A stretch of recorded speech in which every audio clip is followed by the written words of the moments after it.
What is it like to investigate the far-right corners of Catholicism as a Catholic?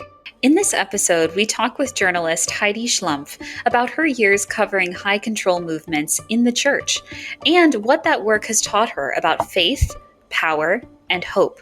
From her progressive Catholic upbringing to her groundbreaking reporting at National Catholic Reporter, Heidi brings a unique and honest perspective.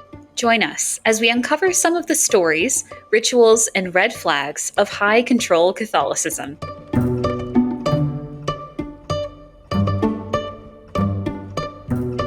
Welcome to Whiplash with Maxwell Kuzma, the show where two queer Catholics, Max and Emma, dive into the dark and twisty Catholic faith we were handed. and the beautiful mess we're building in its place. It's a journey of exploration, excavation, and deconstruction. As we challenge the limited view of God we were taught, An embrace of fully affirming, expansive Catholic faith. no topic is off limits and no question is too big or too small. We're in this together, figuring out how to reconcile our queerness with our Catholicism, and maybe, just maybe, even reimagine them both.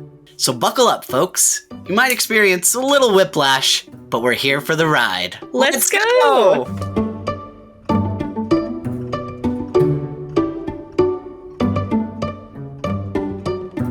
We're really excited about today's conversation with Heidi Schlumpf, a longtime Catholic journalist and former executive editor at National Catholic Reporter. Yeah, we wanted to talk with Heidi because her reporting on far-right, high-control movements in Catholicism has been so important. She's helped a lot of people see just how much damage these Catholic media groups can do, and why it's so important to pay attention. Since our last written essay was all about Church Militant, another Catholic media group that really thrived on extremism and sensationalism, we thought it made sense to follow up with Heidi, who has been investigating this type of stuff for years, as both a Catholic and a journalist, and she brings such a thoughtful perspective on what it all means for the church. And we also just loved hearing her story. Growing up in what she calls a progressive Catholic family in the age of Aquarius, finding her way through secular and Catholic journalism, teaching Catholic social teaching to students who are discovering it for the first time, and always believing that a more affirming, justice-centered faith is possible. This was such a meaningful and really fun conversation, and we can't wait for you to hear it. Let's get into it. Today, we welcome Heidi Schlumpf, former senior correspondent at National Catholic Reporter, who has more than 30 years of experience covering religion, spirituality, social justice, and women's issues. A former NCR executive editor and national correspondent, she has reported on money in the church, sex abuse, politics, racism, and youth, with investigative work on EWTN, Focus, and Matthew Kelly. Her writing has appeared in CNN Opinion, Sojourners, and HuffPost, and she has taught journalism at Aurora University. She holds degrees from the University of Notre Dame and Garrett Evangelical Theological Seminary, where she studied with Rosemary Radford Ruther. Schlumpf, author of 3 books, lives in Chicago with her husband and 2 children, and is a member of St. Gertrude Parish. Heidi, thank you for being here. I'm so excited to be here. Thank you for inviting me. Thank you. Starting off, could you share a bit about what Catholicism was like for you growing up? Specifically, the kind of parish or community you were part of, and how faith was practiced in your family and surroundings. For more context, we're really interested in hearing not just about your religious practices, but also the cultural values you absorbed from the church during those formative years. How did those early experiences shape the way you understood what it meant to be Catholic? And were there any particular moments or dynamics that stand out in your memory when you think back on that time?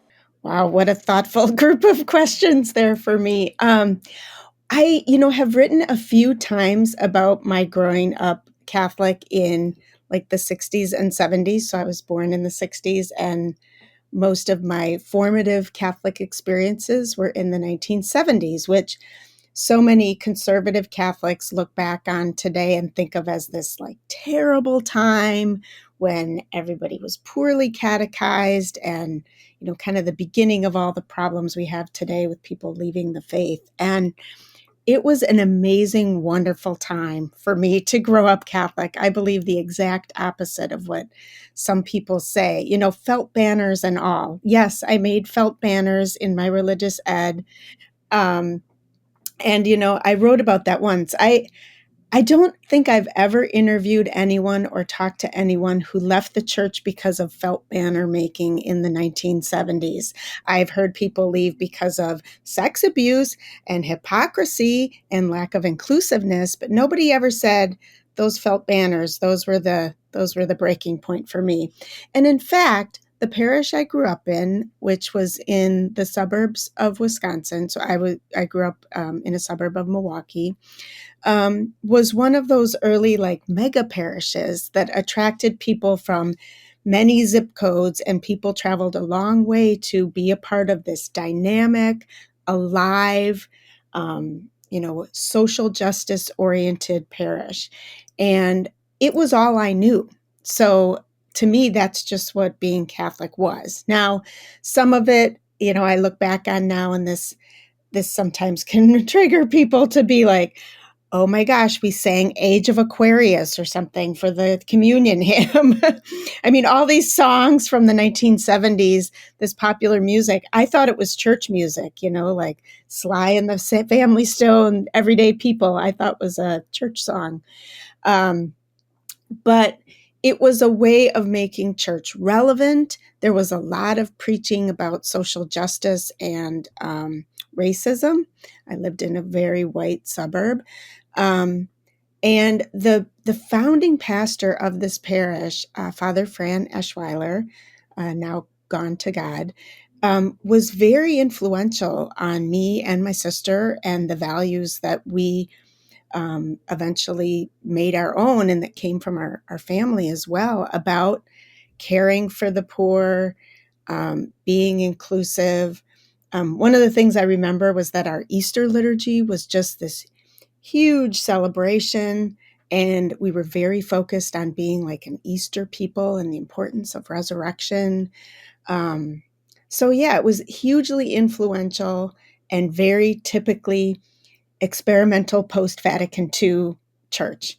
But it made me who I am today, and it founded in me, or helped grow in me, this love of religion, spirituality, and the church. And that has sustained me through a lot of ups and downs over the course of my life, is knowing that that kind of church is possible, and that that kind of church can exist. And I've been able to find parishes throughout my life that kind of mimic or have portions of what I experienced growing up in this parish. It was called Good Shepherd in Menominee Falls. And shout out to anybody who might be listening from that place.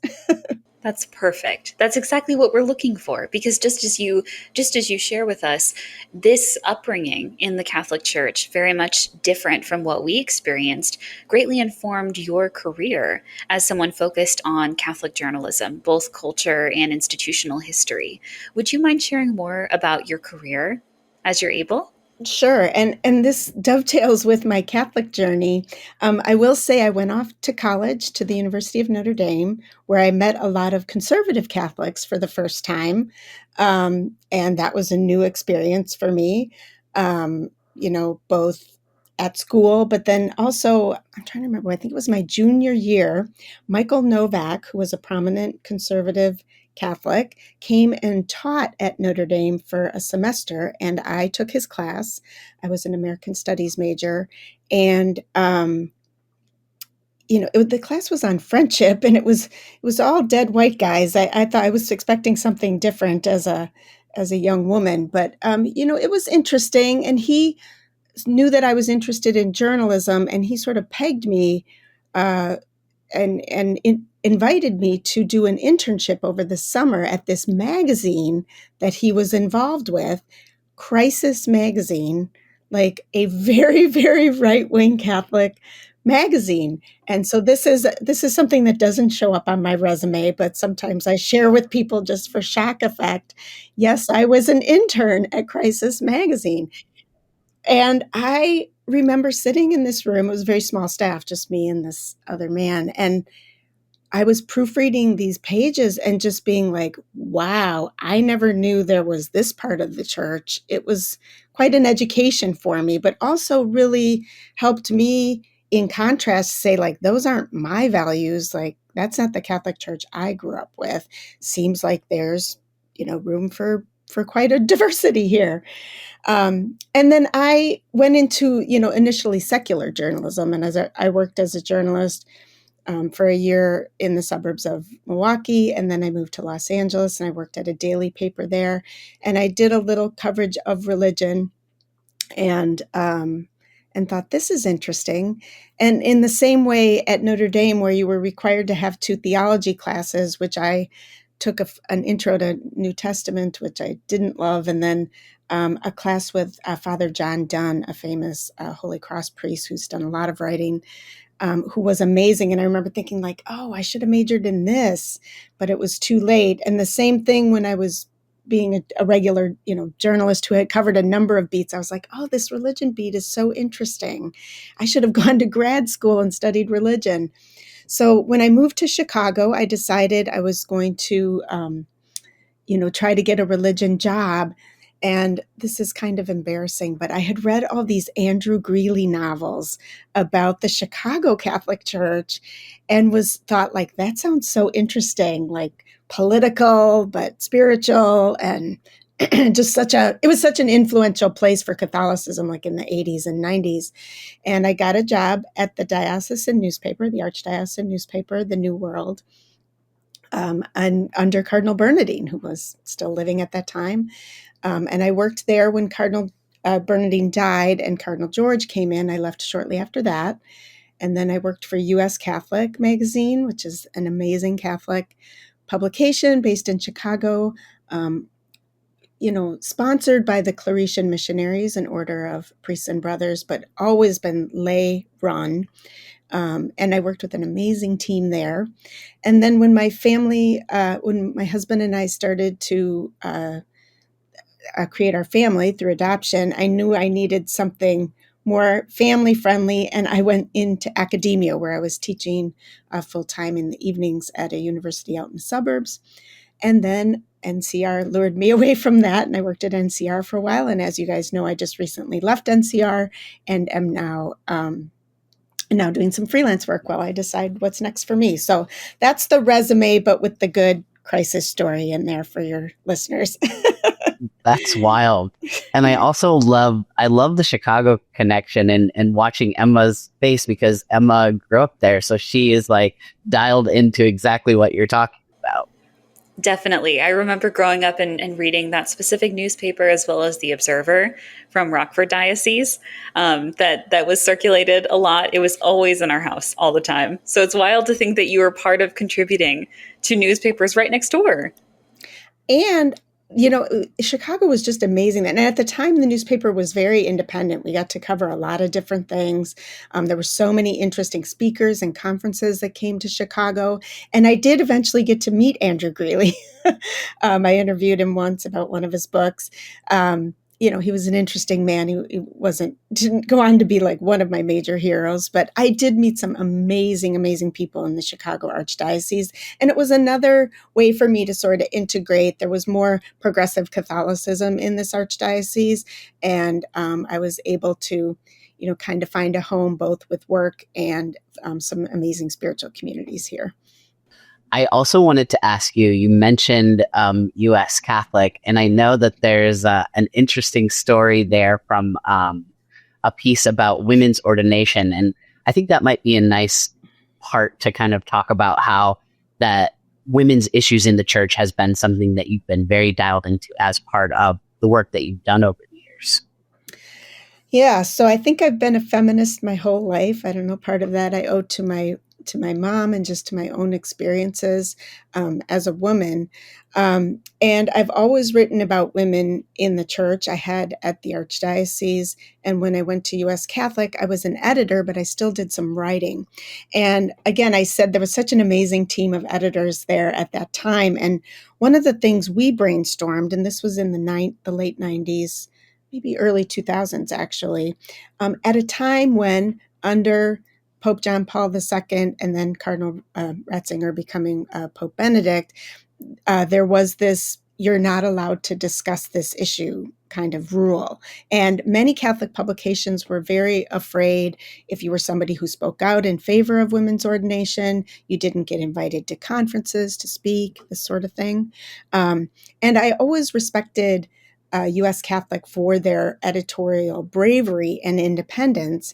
And no one ever told us that we couldn't, no one from the Claretians or said we couldn't write about it, but we were kind of self-cautious, not censoring. And we thought, here, the best way to write about this is rather than argue about church teaching or the theology of it, let's profile women who feel called to ordination and yet can't answer that call, and let them tell their stories and see what that's like. I remember thinking at the time, I didn't really understand like the AIDS crisis until I had a friend who was HIV positive, and then it was real to me because it was a person.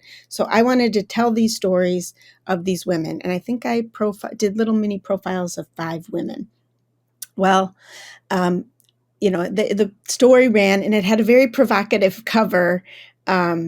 Our art director was just an amazing guy, and he had his daughter pose with she had clericals on and a bright pink jacket that she was kind of opening up. And it was really kind of provocative, but within, I don't know, maybe it was 6 months later, a year later, we heard from the Congregation for the Doctrine of the Faith and taking issue with the article and saying that it was against church teaching and that we needed to retract it. And, we met as editors and we met with the Claretians, who were clearly concerned because as a religious order, there was, the Vatican could have made their lives very difficult. And I do remember that the Superior General of the order flew in from Spain for this meeting. But we were arguing, what are we supposed to retract? That these women don't have these experiences? You can't retract someone's personal story. And we had to hire a canon lawyer to kind of go through this back and forth with the CDF, who at the time was headed by the now disgraced Cardinal Bertoni. I get a little schadenfreude over that. He eventually was found to be not using Vatican money in ways that were ethical. And in the end, I was not afraid of any personal ramifications from the CDF as an individual lay person. But the Claretians, of course, felt like they had to take this seriously. And eventually there was an agreed upon resolution in that the magazine would run the text of Ordinatio Sacerdotalis, which was JP2's document about why women can't be ordained. And so we did run that in at the front of the magazine with a note at the top that said we were being forced to do it by the CDF, and we ran it in really small type.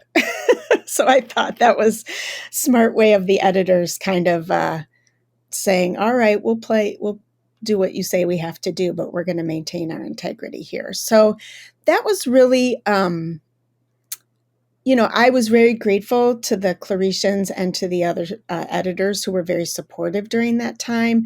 But I think it really led me to wanting to work for truly independent publications like NCR, who don't report to a religious order or, otherwise have that institutional connection to the church. And that was something Rosemary Radford Ruther always told me too. I took every single class she taught at Garrett, and I got to travel with her twice. She was like, don't make your living from the church.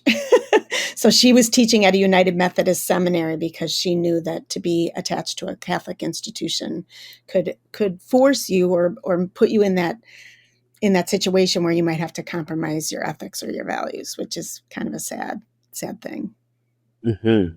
Yeah, the Catholic media landscape is so fascinating for so many reasons. All the hierarchical and kind of institutional and authority reasons that you mentioned, but also because it's interesting, kind of on the other end of things, on the more right or far right side of things, because I don't know, it doesn't feel like we have enough smackdowns of all these rogue podcasters who are going out there perpetuating like Protestant talking points about how empathy is a sin and all this stuff. And it's like the way that you speak about marginalized communities is not at all, doesn't have any resemblance to like the way that Jesus would have actually treated these people. So I really I appreciate that you have the perspective across your experiences there. Yeah, and of course that's one of the things that I did a lot of at NCR was writing about Catholics on the right, and starting with the media landscape, Yes. with the big series I did on EWTN many years ago, which is still, there are updates that could be done now, but it's still pretty relevant.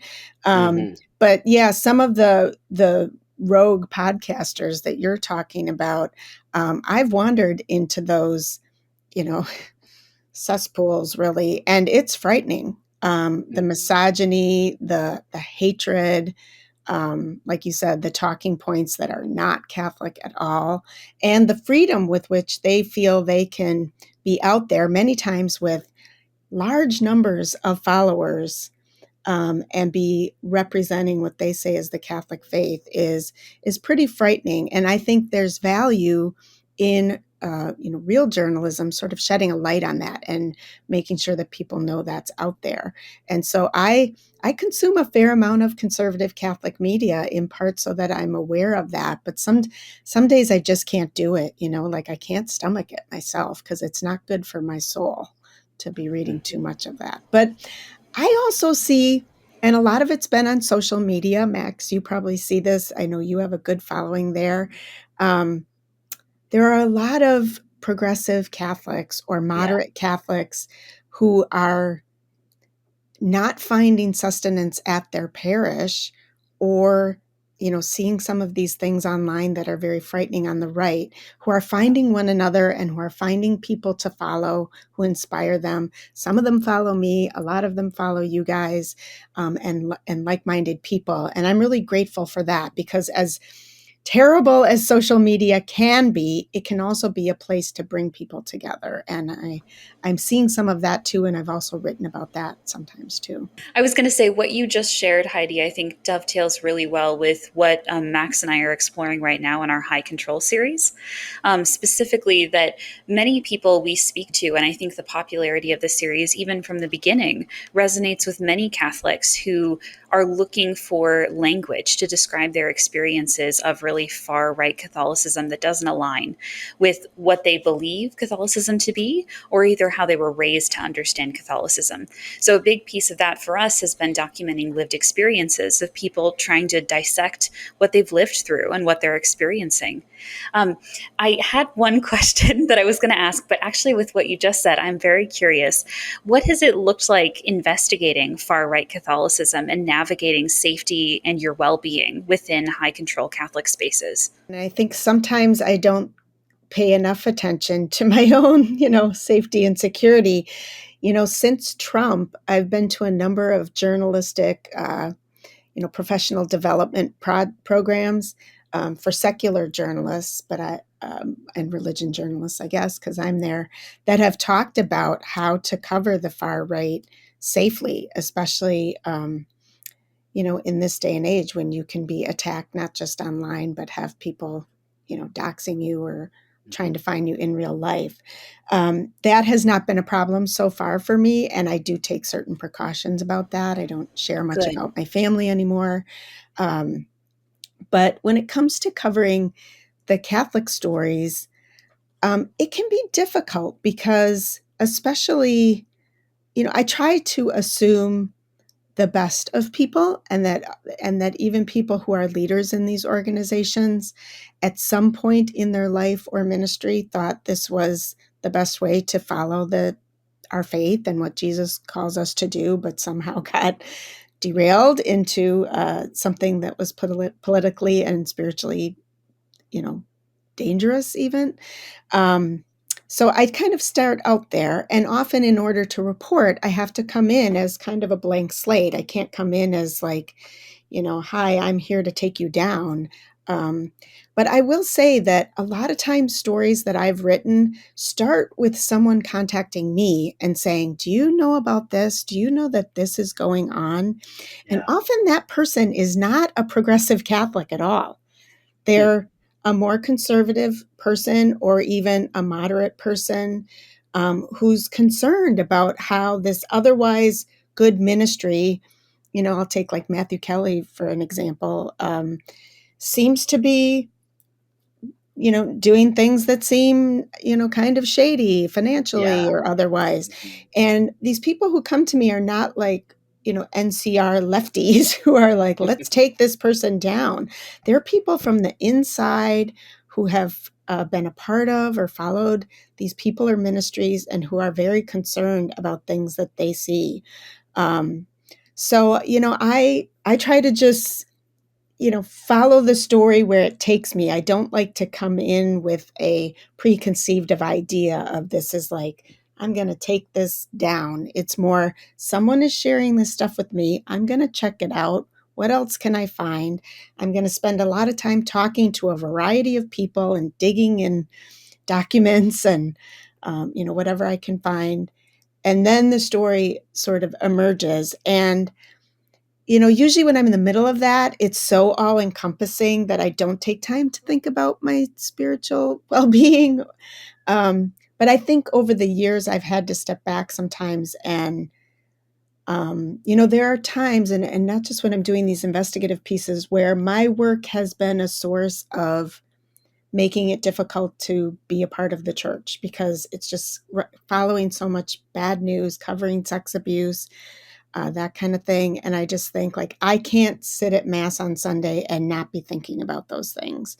And so I have been part of alternative spiritual communities over the years that have been really powerful for me. A women's spirituality center, a women's spiritual group of close friends that's been together for 30 years, that sometimes supplement my participation in Catholicism, but also sometimes have had to be kind of a life draft for me when I can't just do the Catholic thing.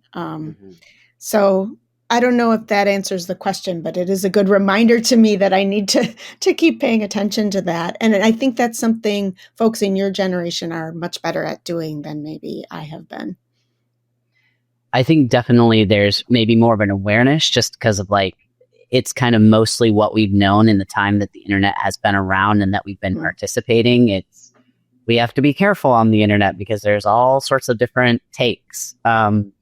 I wanted to just pull out one thread, which is like when it comes to certain figures, maybe like for an example, Matthew Kelly, but there's many different ones. It's so interesting to me because like it's interesting that it's not the stereotypical people that you would think coming to you. It's people that maybe even followed these figures' work before, but what I noticed there is this continuation of kind of like an all or nothing thinking. Like we have to like take every word Matthew Kelly says as gospel. And if you question him at all, there's a problem. And then some people are like, but wait, like not everything he is saying is making sense or adding up, for example. And I feel like that dynamic is again why like definitely the independent places like NCR is important, because it's like so easy for this very rigid, like we have to just follow exactly everything in exactly every way. Like there isn't space for nuance and perspective. Yeah, I mean, that's just the definition of ideology, right? Is that's how ideological thinking is. I think the added layer for some of the things that I've covered, EWTN, Leonard Leal, these aspects of Catholicism is that there's a lot of money involved. And Matthew Kelly. And so there becomes a need or a desire to protect that institution because of financial benefits that are being accrued by many people or some people. And so then that takes advantage of ideological thinking, or I'm not exactly sure because I can't always get to people's, deep-seated motives unless they tell me it. But I think almost every coverage I've done of the Catholic right involves a follow the money story because there's a lot of money involved. Yes. And I even think of, with our discussion of money, tying back to our previous conversations with Max and I about Opus Dei, and especially more secretive organizations. It was one thing that was really made me excited for our conversation today, specifically why your work is important to document and hold these communities accountable, and you providing language for many people who don't know or don't have awareness or access to the resources that you do to kind of investigate these leads. Why is this work incredibly important, not only to Catholic communities, but also to the institution itself? Well, yeah, obviously, like the perfect example of that is the sex abuse crisis, right? So you had journalists being the people to bring this out into the air and forcing the church to finally do the right thing, or at least start doing some of the right things around how to respond to clergy sex abuse. And of course, NCR was instrumental in being the first Catholic publication and one of the first publications overall to share this story decades ago.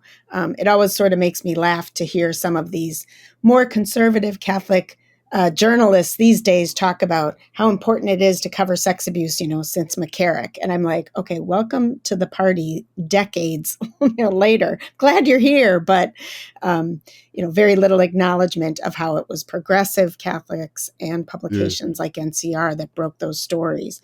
Yeah, I mean, these days, lots of people can easily get drawn into going down rabbit holes on the internet and find out a lot of information.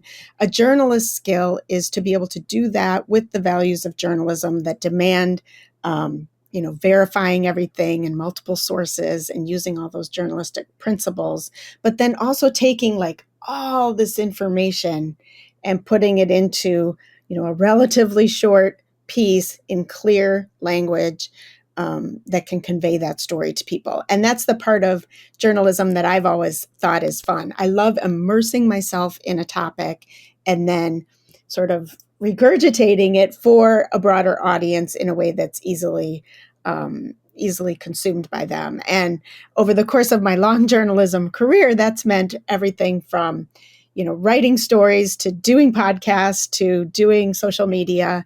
And to me, I see that as a vocation, is to try to get that information to people, especially in today's media landscape, accurate information and in an easily consumable way for folks who then can do what they want with that information. You can choose to ignore it. You can, fight with me about it. You can stick to your ideology. You're a free individual, but at least you can't claim you didn't know because I've put it out there. 100%. I think it's so incredibly important. And it, as you had mentioned a little bit earlier, it gets us to one of the next largest stories of your career, delving into Matthew Kelly specifically. Do you mind sharing more about what that process looked like and digging into kind of the spheres of influence behind this person that really amassed a huge following? I actually met Matthew Kelly, I think, or maybe I spoke to him on the phone when I was a diocesan newspaper reporter. And he was this young guy from Australia who was just starting up a ministry. And I remember being impressed. Like, this guy is a good communicator and is very good at like kind of packaging little aspects of our faith in ways that are helpful to people. And then I kind of, lost track of him. I was very focused on my academic studies and on feminism and on covering women in the church. And so he wasn't really on my radar. And then it was brought to my attention that, his project had gotten very big and was making a lot of money. And it was really the concerns about money that were the impetus for that story. But then I also was able to kind of look at what is the message here. And the theology, I always kind of called it like 7 habits for highly effective Catholics. So it wasn't like necessarily really bad theology. It just wasn't very deep. And, maybe it was meeting some people where they were at. So I didn't want to really be too judgmental about the content of it. And while there were some connections with broader, groups of right-wing Catholics, he wasn't as immersed in kind of the folks that you always see at a Napa conference, a Napa Institute conference, for example. But he was making a lot of money. And, it's very somewhat disappointing that I don't think that my series, which I think was like a 3-part series, had much effect on that. I think he's as successful as ever. And I remember that after I did that piece, I remember trying to Google for it, like even maybe 6 months later, and had a hard time finding my stories. And so I'm pretty sure that some smart online, how you can like do certain things to make other things come to the top and something embarrassing about yourself come to the bottom. I don't know what that's called. Online reputation management maybe had been done around that. And I'm not sure sometimes how many people have seen those stories and how much impact it really eventually had. So you can link to them in your show notes maybe, and people will read them anew. But yeah, I actually, for that story, I actually went down to Cincinnati and went to his office too, because I was trying to get an interview with him and he wouldn't speak with me. But I showed up, I think we were visiting some relatives in Kentucky, and on the way back, I'm like, let's see if we can stop there. And they gave me a tour. It was quite a complex there. Yeah, I mean, it always makes me kind of sad because I think people in Catholic ministries deserve to make a living, and many people struggle to do so, especially on the progressive side. But then when you see the amount of money flowing through some of these ministries, it's discouraging because, again, it might have been a good intention at the beginning to share the faith in this way, but yeah, I think big money like that can corrupt people. Yeah. It's so interesting because I worked for Matthew Kelly's company, Dynamic Catholic, but just for like under a year in my conservative days. I didn't know that. What years was Yes. that? What year was that? I guess that was, I think it was, hold on. I think it was 2016.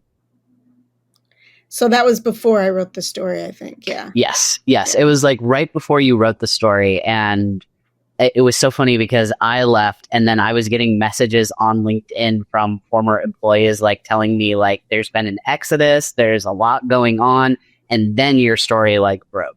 So it's crazy, but it's just so interesting. So I'll just tell a little bit of like where I was and like what that was like for me at that time, just for interest. So again, this was in my conservative days. This was way before I transitioned, and it was at a time in my life where it was very complicated. Like I appreciate that we're talking about women's issues a little bit, because it was very difficult for me, like in quotes, as a woman, to try to figure out like, is what I am experiencing in this Catholic conservative world I'm in, is this like a sexism thing? Like, is this like I'm trying to find my way as a woman and it's just that there are barriers in society? Or is there something else going on with me with my own sexuality and gender? So it was just a complicated time to try to parse those things out, especially because in those conservative spaces, it is so rigid in terms of roles. Like, it's very rare to have a woman in a position of leadership. You might have women who are in roles like project managers or producers, basically assisting a man to execute something he's trying to do. And actually, that is a pattern that I experienced throughout my conservative Catholic career. Like, when I was as a woman, I was always the one who was like, again, assisting a man to execute his vision. And in many cases, like, I would suggest something, I would have an idea, and they would just kind of like, we don't really like that. And then later, like, the man would come up with the idea and then they would execute that idea. So I say that all because, it's just been a very interesting thing for me, because of course now, everywhere I go, I'm a man. People respond to me as a man. Suddenly now I'm getting the priority of the ideas. Like, I'm the one that people want to hear from. They would rather hear from my male voice tell them something than a woman so often. So I just bring that up because that's been something I am intrinsically aware of throughout my transition. And I keep that top of mind because it's something that I have it's like I have the personal experience and the proof that like men and women are treated differently, and I have a unique vision on it as a transgender person. Anyway, a little bit of a rabbit hole there. So when it came to dynamic Catholic specifically, that was basically the way I viewed dynamic Catholic. And at the time, I was like, all right, I know that there's a lot going on with me that is kind of like I'm still trying to figure out. So I'm going to put all my attention on my career. And so I saw dynamic Catholic as a place that would basically be like have a really good reputation or be like very professional. Like they had so many, like to your point about the 7 habits of a highly effective Catholic or whatever, it really was like steeped in this kind of business philosophy. There, as I'm sure you saw from the tour, there was a chapel inside of the business building, and so we did have mass, I think, pretty regularly. I can't remember if it was daily or not. So there was that combination of having like, okay, this is a Catholic environment, but we're very intentional on like building our professional accomplishments. They had I don't know if you're familiar with the Dream Manager program that he had there. Dream Manager was a book, I believe, that he wrote. I think that was the title, but it was basically like a development course. Like this is time that the company is paying for, like an hour a week or whatever, where you can talk to this like professional development guy. So all that to say, that's what attracted me, because I was like, I got to find some way to build up my credentials since none of these men are listening to my ideas, and I have really good ideas. And so that's how it started. And then the reason I didn't stay there very long is not because I necessarily picked up on any of the shadiness that it like kind of all like collapsed like almost immediately after I left. It was more so because they said all of those things about like, we want the best practices, we want to do it the best way, but I didn't feel like they actually were doing it. Like, again, like if we're wanting to do the best practices and all these things, then why are we doing maybe like a watered down thing? If we are wanting to do the best practices, why is it like always just a video of Matthew? Like, why are we not exploring other ways of using video creatively? Like, if this is such a big focus, we had like the most expensive camera at the time, but we're just filming, a white guy talking about this stuff. So I was feeling that tension, and that's what led me away. Yeah. I mean, certainly in many of the right-wing Catholic organizations and spaces that I've reported about, you do see that like dominant male leader. Although the EWTN, the difference was Mother Angelica. She was the foundress and kind of the dominant person for many, many years there. But, you also see that in progressive Catholic spaces too, which can be disheartening, I think. There's still a lot of work to do, obviously. And I've faced a lot of those challenges in my career too. And I, hope and pray that my daughter doesn't face those kinds of challenges in her life. But the way the country is going, I'm a little concerned about that. So I think there's still plenty of good work to do for those of us that are holding up more inclusive ways of being Catholic, Christian, and American. Mm-hmm. Well, and you bring up EWTN. I would actually love to hear you talk about EWTN a little bit, both because it ties into kind of these more rigid groups that we're talking about, and because it does tie in, as you say, to like the cult of personality thing. Like this one nun who started a media company who is like clashing with church hierarchy and basically saying like, I'm going to do it my way. Like that's a pretty intense example. And I would love to hear like as you kind of alluded to earlier, the contrast or how this has developed, like that your work on this is still relevant because this is still a thing. Yeah, I mean, the early story of EWTN is kind of fascinating. And I did have like a kind of sidebar about that. Obviously, there's a whole book that Raymond Arroyo wrote about her. Her turning point where the whole network, I mean, it used to be just like this, cable access place where your grandma said the rosary and watched mass or something kind of innocuous. But It was at World Youth Day in Denver when they had that kind of theater thing that had a woman portraying Jesus, I think, where she went ballistic. And it was kind of the beginning of the then more conservative shift of the network, but also this was what was happening in the church, was kind of this rightward sort of pendulum swinging back after all the post-Vatican II stuff. And again, more and more, just talking to you guys and talking to other people, people I hired at NCR and other people in your generation, is realizing that pendulum swing back over to the right is all you've experienced. So you don't have that earlier experience like I did, in the 70s and 80s of the more progressive Catholic Church in the U.S. So, yeah, I mean, and so EWN then became, she became, even when it was still mostly Mother Angelica, it was her, haranguing everybody and railing against her pet peeves and that sort of thing. But what was interesting to me when I did my piece was at that point, then we were starting to see like the politics and the conservative Catholics coming together. And especially with Raymond Arroyo and The World Over, his news show, and the interviews with Donald Trump, during the election.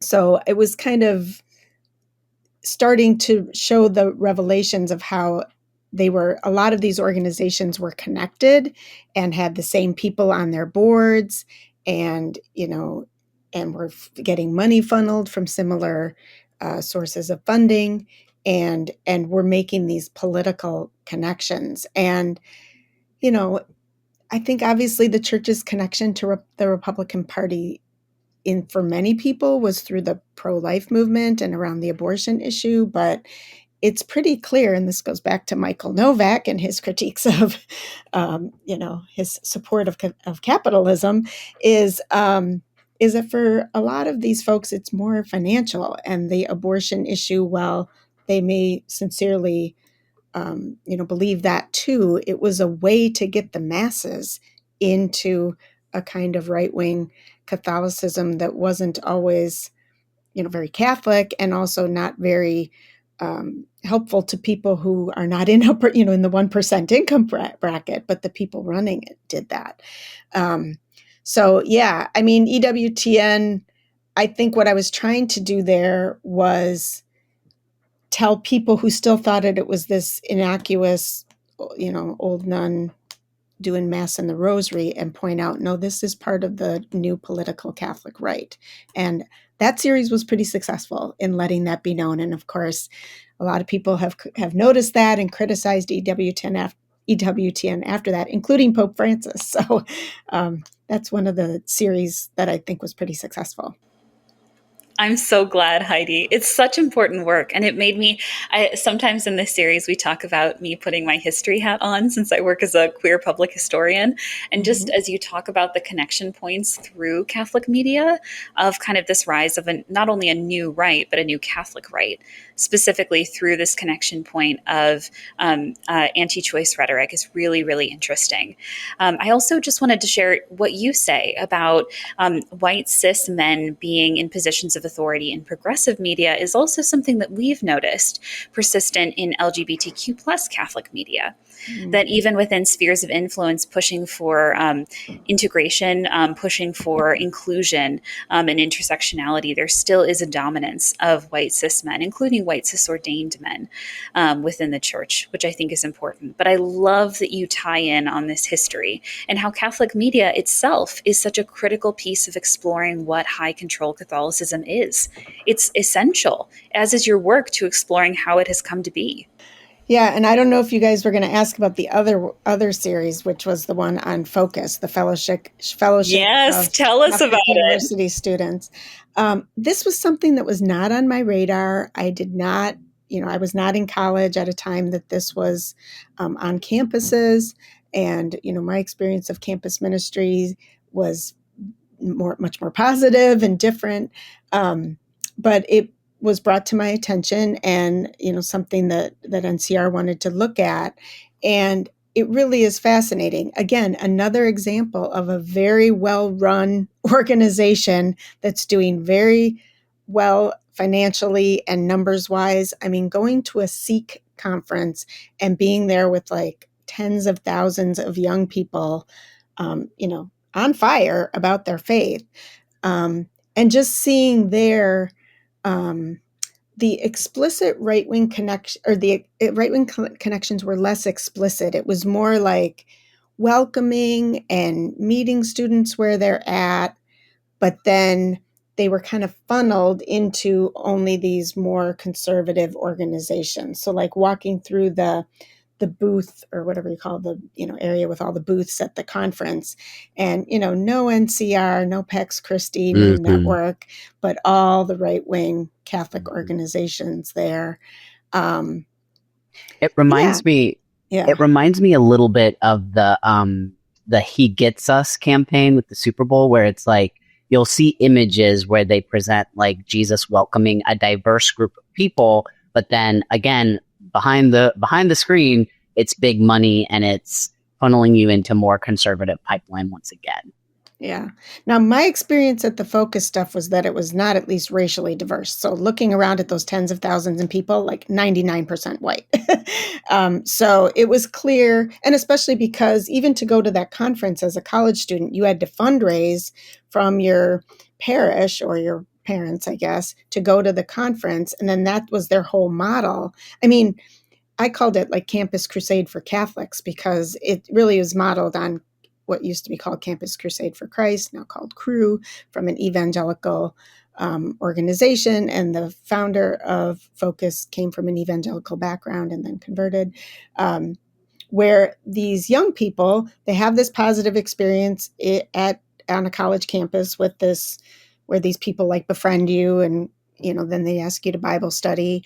And then they encourage you to become a missionary after college, and you have to fundraise your salary. So you go to your parish and you give this talk, and people are like, look at that fresh scrubbed, holy, interested in religion young person. Sure, I'll pay, $50 a month for them to go be a missionary for a year or two. And so that's a very smart financial model for Focus. And it's done a really good job, but it has decimated professional campus ministry run by people who have actually trained theological backgrounds at many schools. Now, not at Jesuit schools where they don't have Focus. But another series that, people literally stop me when I'm at Catholic events and be like, oh my God, thank you so much for your Focus series. But doesn't seem to have had much effect on their success financially or numbers wise.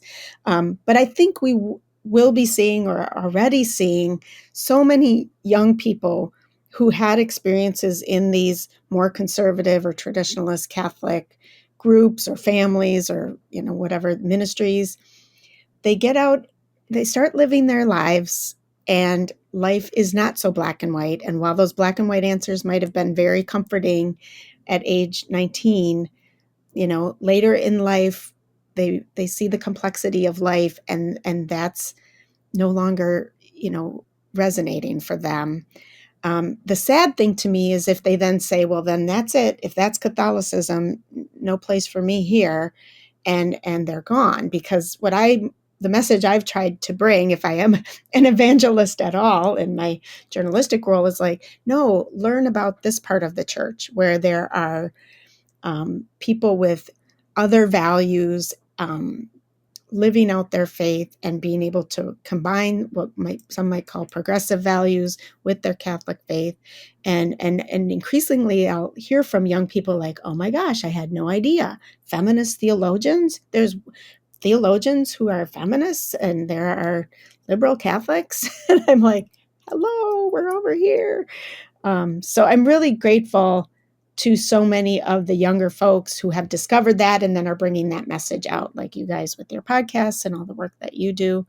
I've been kind of plugging along. I'm one of the, practically a grandparent now to that movement. But it is encouraging to me. And it's, to me, evidence that the Holy Spirit is still working through people and groups in the church. 100%. And more than anything, it's tying and connecting younger generations back with a form of Catholicism you were raised in. Mm-hmm. one that many of us did not experience. I mean, for me, I grew up in the age of Focus, the organization in high school and college, and that was a huge fixture along with Seek of my experience and on-campus ministry. So it's really interesting to me, and I think you bring this forward of how is conservative Catholic media and youth ministry targeting and approaching young people. I think right now, just as other reporters have talked about, there's this increased influx of young people that were born into Catholicism and are either reconnecting with it or people converting into this space.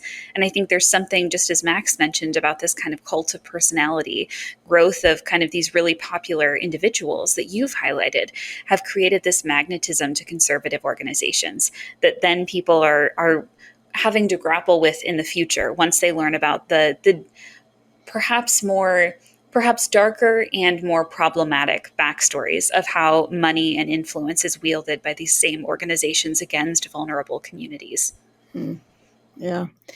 I mean, the same danger could be on the left if we were more successful with having these cult of personalities.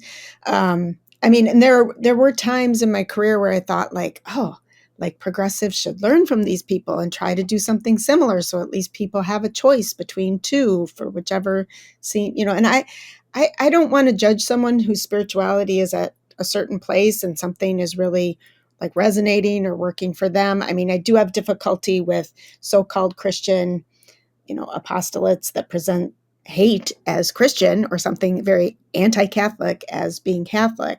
But if, there are times I'm sure in my life when my, theology has been kind of surface and all my experiences and my learning have contributed to me being where I am today. But I would at least like there to be the opportunity for people to do that learning and to choose those other spaces. And when money comes in and when progressives sadly like don't affiliate with church institutions, then what's left of US Catholicism is like a thinly veiled, Republican group or something, then I understand why people would walk away from it or not find it welcoming or a place for them. The rise that we're seeing, could be doing more, but church leaders, everyday Catholics speaking out against the way this administration is treating immigrants, gives me a little hope that that's presenting at least like another side of Catholicism that's not like, MAGA equals Catholicism.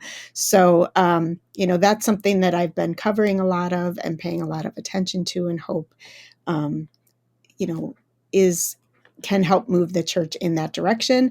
I do think Catholic social teaching is the secret to, really showing people that what Jesus, how Jesus's message can be part of the church. And I just last semester taught a class at Loyola University in Chicago, and I'll be teaching it again in the fall, that is about Catholic social teaching. And it's gratifying to see how the young student, these are traditional undergrads, just sponges wanting to learn more about it, even if they're not Catholic or religious.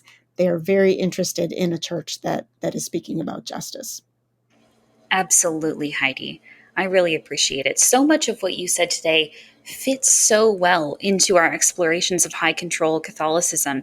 But more than anything, this series could not exist without the journalism that you've done, without the reporting that investigates systems of abuse, but also systems of power and influence within the Catholic Church.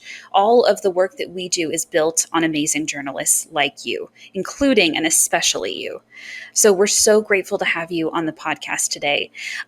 With that being said, I think it fits and ties really well into what we're exploring about how Catholic media is a key piece in this puzzle to exploring how our investigation of high control Catholicism is innately tied not only to in-person communities, but also to social media communities, to internet spheres of influence, all of these different networks that tie together.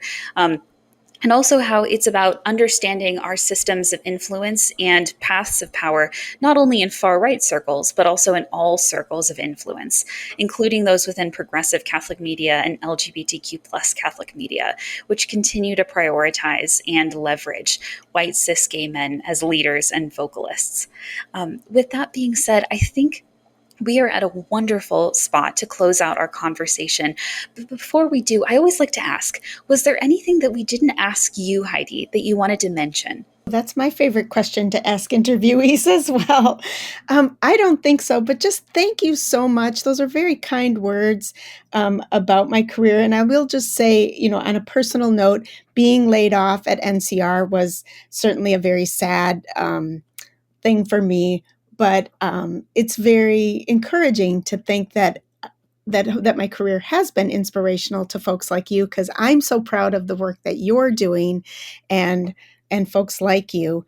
I'm not going away. I actually have more work than I'm going to have to start saying no to somebody. But so my voice will still be out there, and I hope to land somewhere with a full-time position at some point. But it's very gratifying to think that folks have been paying attention, and that if I've encouraged people like you two to do the work that you're doing, well, then that is thanks enough. So thank you.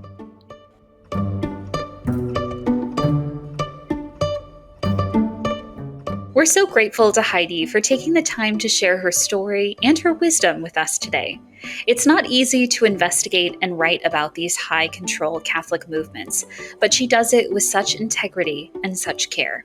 And it was really inspiring to hear how her own faith and values have shaped the way she approaches this work, and how she keeps reminding people that Catholicism can be about justice, inclusion, and hope, even when it doesn't always feel like it.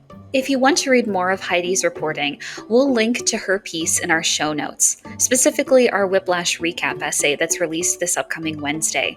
Definitely check it out. She's written some incredible pieces that go even deeper into the topics that she touched on today. Thank you for listening, as always. If you liked this episode, don't forget to subscribe, share it with a friend, let us know what you think, hit the bell, all those things that you're supposed to do. We love hearing from you.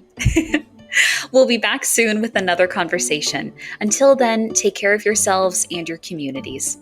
Bye!